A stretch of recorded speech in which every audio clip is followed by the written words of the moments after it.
¿Qué tal, gente en YouTube? Soy House y esta es mi opinión del episodio 5 de Gridman.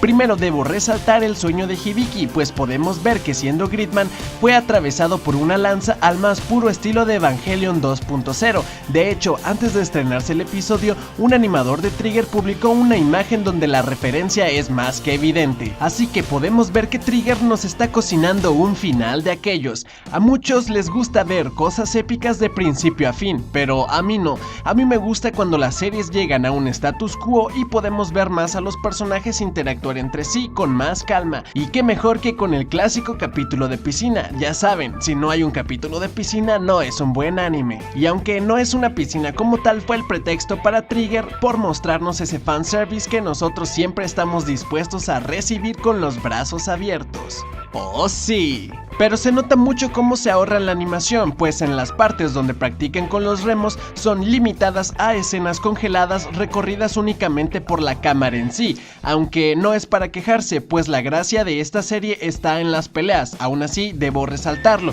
y hablando de peleas, que Anti interviniera en esta batalla no fue tanto de mi agrado. Yo quería ver cómo Gridman lidiaba contra el monstruo montaña, pero si lo iba a destruir con un rayo de todos modos, pues está bien, lo dejaré pasar. ¿Querías ver más a los Neon Genesis? Pues ya los vemos más. Todos hasta la madre de rica se preguntan en qué rayos trabajan. Lo que me gusta mucho de los personajes es que están en completa armonía. Me explico, cada uno tiene su forma de ser, pero aún así son tan parecidos que completamente conectas con la idea de su compañerismo. Alexis Crave nuevamente te cae tan bien que no te crees que sea un villano. Todos los personajes en esta serie son tan digeribles para el espectador que hacen quererlos ver más y más a todos. Aunque debo decir que la maldad de Akane se siente de verdad, además de ser muy asocial.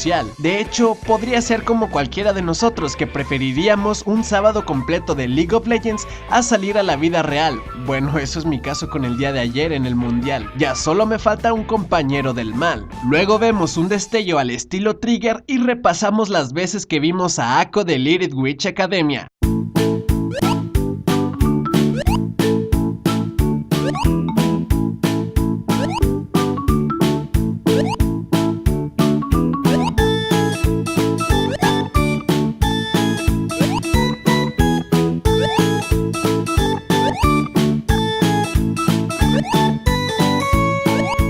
En fin, este capítulo me agradó bastante, podemos ver todo con más calma sin nada nuevo. Además, vemos cómo Hibiki se empieza a fijar más en Rika. Y finalmente, esa última explosión, ¿qué creen que signifique?